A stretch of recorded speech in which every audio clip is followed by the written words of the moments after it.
নিশ্চিতভাবে বিনা দাওয়াতে গিয়ে পাকিস্তানের যিনি বিরিয়ানি খেয়েছেন তারই কাজ হবে, তারই কাজ হবে। সে কে? সেটা কে? বিনা দাওয়াতে যে পাকিস্তানের বিরিয়ানি খেয়ে এসেছে। আর শুভেন্দু অধিকারী যে কাঁথিতে চিল্লাচ্ছে পাকিস্তানের বাচ্চাগুলো বাড়ি আসুক। আর দম থাকলে বর্ডারে গিয়ে বলুক না, দম থাকলে বর্ডারে গিয়ে বলুক। আর ওদের সরকার চলছে, শুভেন্দু অধিকারী বলুক 24 ঘন্টা তো টাইম দিয়েছিল যে 24 ঘন্টার মধ্যে ব্যবস্থা নিতে হবে, এখনো পারলো না কেন? আর আমরা বলছি শুভেন্দু অধিকারী যাওয়ার সাহস নেই, নওশাদ সিদ্দিকী বিশ্বজিৎ মাইতির যাওয়ার সাহস আছে, আমাদেরকে ছেড়ে দিক। যদি 56 ইঞ্চি বদলা না নিতে পারে বিশ্বজিৎ মাইতি, নওশাদ সিদ্দিকীদেরকে ছেড়ে দিক। এই জঙ্গি হানা চিরতরের মতো মুছিয়ে দেব, পাকিস্তান বলে দেশটাকে মানচিত্র থেকে মুছে দেব। পাকিস্তান থেকে যদি জঙ্গিরা আসে 300 কিলোমিটার পার করে এসে আমার দেশের 27টা নাগরিককে শহীদ করে দিয়ে চলে গেল, তাদেরকে তোমরা কিছু করতে পারলে না, এর জবাব তুমি দাও। পাকিস্তান থেকে আসলো AK-47 এর মতো বড় বড় অস্ত্র নিয়ে এসে দাঁড় করে আমার 27টা ভাইকে শহীদ করে চলে গেল, আমরা তার জবাবটা দিতে পারলাম না কেন? এখনো শুনছি বড় কিছু একটা হবে, ভালো কথা, আমরাও চাই হোক। পাকিস্তান যদি এর সাথে যুক্ত থাকে যোগ্য জবাব দিতে হবে। 56 ইঞ্চি কি 16 ইঞ্চি এখনই মাপার সময় হয়েছে। কাশ্মীরে যেভাবে সন্ত্রাসীদের দ্বারাই, খুনিদের দ্বারাই, বর্বরদের দ্বারাই 27টি ভাইয়ের প্রাণ কেড়ে নিয়েছে, তাদের হত্যা করেছে, এই বর্বরোচিত ঘটনার প্রতিবাদে সাথে সাথে আমাদের রাজ্যে রাজ্য সরকারের ব্যর্থতার জন্য, দুর্নীতির জন্য 26,000 চাকরি বাতিল হয়েছে, এর প্রতিবাদে এবং সংবিধান বিরোধী অনৈতিকভাবে শুধু সংখ্যার জোর দেখিয়ে কেন্দ্র সরকার যে সংশোধনী নিয়ে এসছে সেটার প্রত্যাহারের দাবিতে আমাদের এই প্রতিবাদ সভা।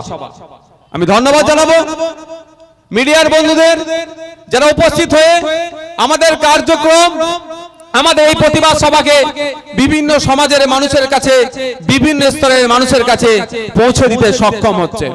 আমি ধন্যবাদ জানাবো দর্শকের আসরে বসে থাকা, দাঁড়িয়ে থাকা অগণিত মানুষকে। কারণ সকালে যেভাবে বৃষ্টি নেমেছে, আমাদের অফিস থেকে মোসাকে বা দায়িত্বশীলদের বলছে প্রোগ্রাম হবে তো, মানে কনফিউজ ছিলাম যেভাবে বৃষ্টি নেমেছে, কিন্তু এরা বারবার আমাদেরকে আশ্বস্ত করেছে না ভাইজান প্রোগ্রাম হবে এবং ব্যাপক হারে মানুষের জমায়েত হবে। সত্যিকারের কথা, আমি এসে সেটা প্রমাণ পেলাম যে আপনাদের উপস্থিতি আমাদেরকে সত্যি লড়াইয়ের আরো শক্তি যোগাচ্ছে। তাই ধন্যবাদ জানাই, ধন্যবাদ জানাবো অবশ্যই প্রশাসনের বন্ধুদেরকে। তারা প্রশাসনের সমস্যাটা কি জানেন? তারা তো আর কিছু বলে না, ওপর নেতৃত্ব যেটা বলে, অফিসার যেটা বলে বড় বাবু বলেছে। থানার বড় বাবুকে জিজ্ঞাসা করা হবে, সে বলে বড় বাবু, তার উপরে বড় বাবু বলেছে। তার উপরে বড় বাবুকে যদি জিজ্ঞাসা করা কে বলেছে, বলছে বড় বাবু বলেছে। এই বড় বাবু করতে করতে এগাট ওগাট করতে করতে কালীঘাটে পৌঁছে যায়। বুঝতে পেরেছেন? তা কিছু করার নেই। অনেক ক্ষেত্রে তারাও চায় না, তারাও চায় না এইরকম ভাবে কাউকে ডিস্টার্ব করার, কিন্তু যখন উপর থেকে নির্দেশনা আসে সে ডিস্টার্ব করে। তারা তাদের কাজ করবে, তাদের কাছ থেকে আমি আশা রাখবো নিরপেক্ষতা বজায় রেখে কাজ করুন। এই নিরপেক্ষতা বজায় রেখে কাজ করতে গেলে কোনো সমস্যা হলে আমাদের জানান, আমরা আপনার পাশে থাকবো। কি ভাই? তাই প্রশাসনের বন্ধুদের ধন্যবাদ জানাবো যাদের প্রচেষ্টায় আমরা এই প্রোগ্রামকে সুষ্ঠুভাবে সম্পন্ন করতে পেরেছি। একটা মাঠ নিয়ে সমস্যা হয়েছিল, হ্যান হয়েছিল, ত্যান হয়েছিল, ওসব বিতর্কে আমি যাব না, সব আপনারা জানেন। আমি টু দা পয়েন্টে আসি।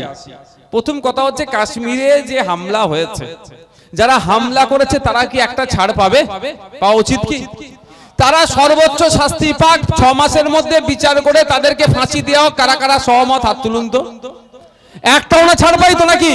এই উপরে কারা আছে তাই তো নাকি ভাই? কিন্তু এই খুঁজে বার করার দায়িত্বটা কার? এই হরিয়ানার এই মুসলিম ফল বিক্রেতার, না আলিগড়ের এই মুসলিম ফল বিক্রেতার, না আপনার এলাকার কোনো ঠেলাওয়ালার, না একটা গরিব চায়ের দোকানদারের? এটা দরকার তো মোদের। প্রশ্নটা করা যাবে মোদিকে দরকার, অমিত শাহকে বলা দরকার যে তোমরা 370 ধারা বাতিল করেছো, তোমরা নোটবন্দির পরে বললে যে কাশ্মীরে আর জঙ্গি কার্যকলাপ চলবে না, তাহলে এত বড় কাণ্ড কি করে ঘটলো? পাকিস্তান থেকে যদি জঙ্গিরা আসে 300 কিলোমিটার পার করে এসে আমার দেশের 27টা নাগরিককে শহীদ করে দিয়ে চলে গেল, তাদেরকে তোমরা কিছু করতে পারলে না, এর জবাব তুমি দাও। এটা দরকার নয়? এটা না করে মুসলমান হিন্দু নির্বিশেষে এই প্রশ্নটা না করে গরিব ঠেলাওয়ালাকে ধরে টানাটানি করছে, গরিব রং মিস্ত্রিকে ধরে টানাটানি করছে, গরিব মানুষদেরকে ধরে টানাটানি করছে, সাবজেক্ট ছেড়ে অবজেক্টে যাচ্ছে।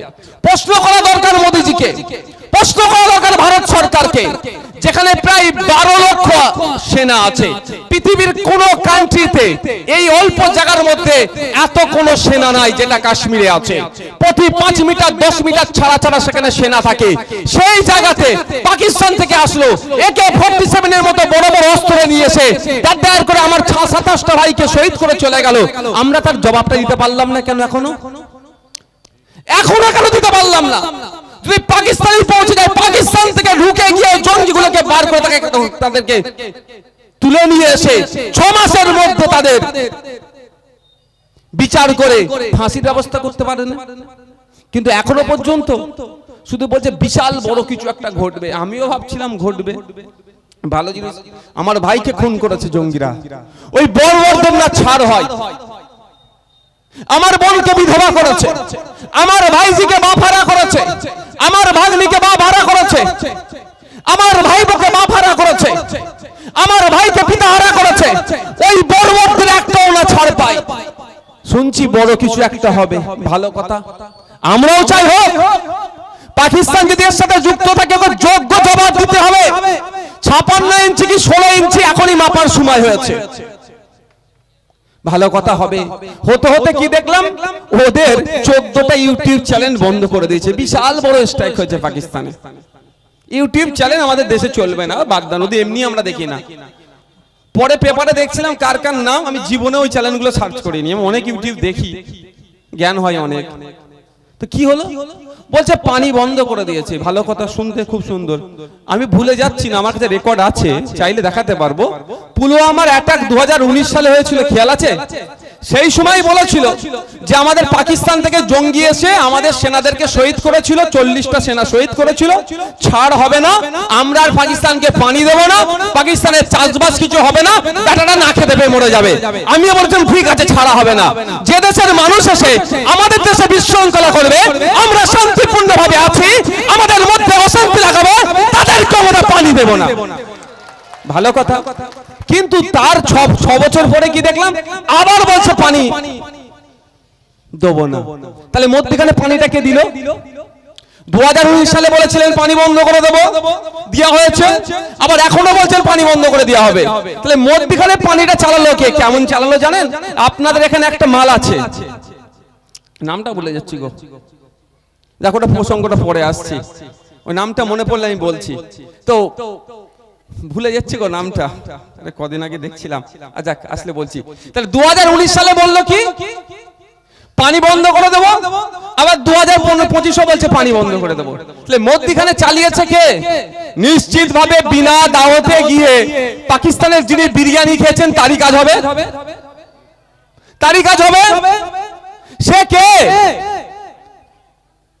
সেটা কে? বিনা দাওয়াতে যে পাকিস্তানের বিরিয়ানি খেয়ে এসেছে। আর শুভেন্দু অধিকারী যে কাঁথিতে চিল্লাচ্ছে পাকিস্তানের বাচ্চাগুলো বাড়ি আসুক। আর দম থাকলে বর্ডারে গিয়ে বলুক না, দম থাকলে বর্ডারে গিয়ে বলুক। আর ওদের সরকার চলছে, শুভেন্দু অধিকারী বলুক 24 ঘন্টা তো টাইম দিয়েছিল যে 24 ঘন্টার মধ্যে ব্যবস্থা নিতে হবে, এখনো পারলো না কেন? আর আমরা বলছি শুভেন্দু অধিকারী যাওয়ার সাহস নেই, নওশাদ সিদ্দিকী বিশ্বজিৎ মাইতির যাওয়ার সাহস আছে, আমাদেরকে ছেড়ে দিক। যদি 56 ইঞ্চি বদলা না নিতে পারে বিশ্বজিৎ মাইতি, নওশাদ সিদ্দিকীদেরকে ছেড়ে দিক। এই জঙ্গি হানা চিরতরের মতো মুছিয়ে দেব, পাকিস্তান বলে দেশটাকে মানচিত্র থেকে মুছে দেব। ওরা এটা করবে না, তাহলে পলিটিক্সটা হবে কি করে? ভাই কটা পয়েন্ট উঠে আসছে, যেটা আমি আমার ভাই সহজ সরল মনে আমি আপনাদের কাছেও রাখবো, তদন্ত সাপেক্ষ। প্রথম কথা, 300 কিলোমিটার প্রায় দূর থেকে আসলো, বর্ডার থেকে এসে দাঁড়িয়ে দাঁড়িয়ে করে চালিয়ে 17-27 জনকে শহীদ করে আবার চলে গেল। তাহলে আমাদের সেনারা কি করছিল? প্রশ্ন থাকবে তো ভাই। কাশ্মীরে 5 মিটার 10 মিটার ছাড়া ছাড়া সেনা থাকে, ওখানে ছিল না কেন? আপনারা জানেন না, আমি এর মধ্যে আমার এক ভাই যেখানে আমার স্যার সম্বোধন করেছে, ওখানে গিয়ে ওখানে ঘুরতে গিয়েছিলেন, তাকে শহীদ করে দিয়েছে। ফ্যামিলিতে গিয়েছিলাম, আমি তার বাড়িতে গিয়েছিলাম। সব সময় ছবি তুলে পোস্ট করতে না, কিছু জায়গায় কিছু প্রাইভেসি থাকে, মিডিয়াও নিয়ে যায়নি। আমি তার বাড়িতে গিয়েছিলাম, গিয়ে কথা বলেছি, শুনেও আমি অবাক। যে গুলি খেয়ে যখন পড়েছিল প্রায় 2 ঘন্টা বাদে সেনারা এসেছে তাদেরকে উদ্ধার করতে। তো এই 2 ঘন্টা কোথায় ছিল? যেখানে 5 মিটার 10 মিটার ছাড়া ছাড়া ফোর্স থাকে, 2 ঘন্টা কোথায় ছিল? 1 নম্বর পয়েন্ট। দ্বিতীয় পয়েন্ট হচ্ছে, কালকে একটা প্রোগ্রামে গিয়েছিলাম, আমার এক পার্টির নেতৃত্ব, একটা ব্লকের নেতৃত্ব আমাকে বললো, ভাইজান আমি 2 বছর আগে ওখানে ঘুরতে গিয়েছিলাম। সে আমাকে কিছু তার অভিজ্ঞতা শেয়ার করলো, বললো যখন নিচে থেকে ঘোড়ায় চড়ে উপরে উঠছি, নিচে একবার জিজ্ঞাসা করলো, আপ কাহা সে আয়ে হ্যাঁ? फोर्स कहां से आए, किस बारे आए हैं, কেন এসেছেন, কি জন্য এসেছেন, কোথা থেকে এসেছেন, আইডি কার্ড দেখান, সব চেক করলো। ঘোড়ায় চড়ে উঠলাম, এসে ওই ভ্যালিতে ঢোকার আগে, যে অর্থাৎ ওটা পার্ক আর ভ্যালি, মানে ওইখানে ঢোকার আগে যখন ঘোড়া থেকে নামলাম, আবার ফোর্স চলে আসলো, জিজ্ঞাসা করলো। টিকিট যখন কাটলাম, টিকিট কেটে যখন পার্কে ঢুকতে যাব, ওখানে ফোর্স ছিল, ওই ফোর্স থেকে আবার জিজ্ঞাসা করলো কোথা থেকে এসেছেন, না এসেছেন, কি করছেন, হ্যান করছেন, ত্যান করছেন, তারপরে ঢুকতে দিল। বলছে ভেতরে ঘুরছিলাম, ওকে যদিও করেনি, মানে ও কাউকে গিয়ে আবার সেনা জিজ্ঞাসা করছে, ভেতরে ঘুরছে, ওর মধ্যে আবার সেনা গিয়ে জিজ্ঞাসা করছে কি ব্যাপার এসছো, কেন এসছো, না এসছো, মানে এত নিরাপত্তা আঁটোসাঁটো। যদি এত নিরাপত্তা আঁটোসাঁটো থাকে, তাহলে ওই জঙ্গিগুলো, ওই বর্বরগুলো ঢুকলো পার্কের মধ্যে, গেট লাগিয়ে দে, গুলি চালিয়ে মানুষকে শহীদ করে দিল, টাইম পেলে কোথা থেকে ভাই? প্রশ্ন থেকে যাচ্ছে না? এটা তদন্ত হওয়া দরকার নয়? আমরা দাবি তুলবো যাতে মানুষ না দাবি তুলতে পারে, মানুষ যাতে ধর্মীয় বিভাজনের মধ্যে ঢুকে যায়। ওই জন্য কি করছে, ওই ফলওয়ালাকে যে বলছে, ওই কাশ্মীরের শাল বিক্রেতা উত্তরাখণ্ডে যিনি এসেছেন, তাকে ধরে টানাটানি করছে, ওই রিকশাওয়ালাকে ধরে টানাটানি করছে, এতে গুলিয়ে দিবার চেষ্টা হচ্ছে। প্রশ্ন ওটা দরকার, তোমার আইবি কি করছিল? তুমি পার্লামেন্টের মধ্যে দাঁড়িয়ে বলছো, বড় বড় জ্ঞান দিচ্ছ, কিন্তু আইবি ফেল হলো কেন? ফেল হলো না ফেল করানো হলো? 2 ঘন্টা পরে আর্মি আসলো কেন? তাদেরকে আসতে দেওয়া হলো না, না খবর তাদেরকে পৌঁছানো হলো না? এটা জানতে হবে আমাদেরকে।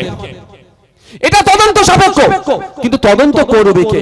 2019 সালে পুলওয়ামাতে আমাদের সেনাদেরকে অ্যাটাক করলো, 300 কিলো বিস্ফোরক দিয়েছে, 40টার অধিক আমাদের সেনাকে শহীদ করে দিল। তখন আমরা আওয়াজ তুলেছিলাম, এর তদন্ত হওয়া দরকার। দুর্ভাগ্য আমাদের 6 বছর হয়ে গেল, আমরা এখনো জানতে পারলাম না আমাদের সেনাদের উপরে যারা অ্যাটাক করেছে তাদের কজনকে ফাঁসি দিল। কোন জায়গায় একটা মনে হচ্ছে জানো কিছু লুকিয়ে যাচ্ছে না ভাই, কিছু লুকিয়ে যাচ্ছে না?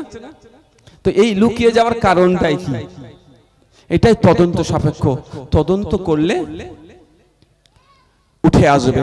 আর এই সুযোগটাতে বিজেপি তার ধর্মীয় উন্মাদনা ছড়িয়ে, বিজেপি তার কৌশল অবলম্বন করে হিন্দু মুসলমানের মধ্যে বিভেদ তৈরি করতে চাইছে।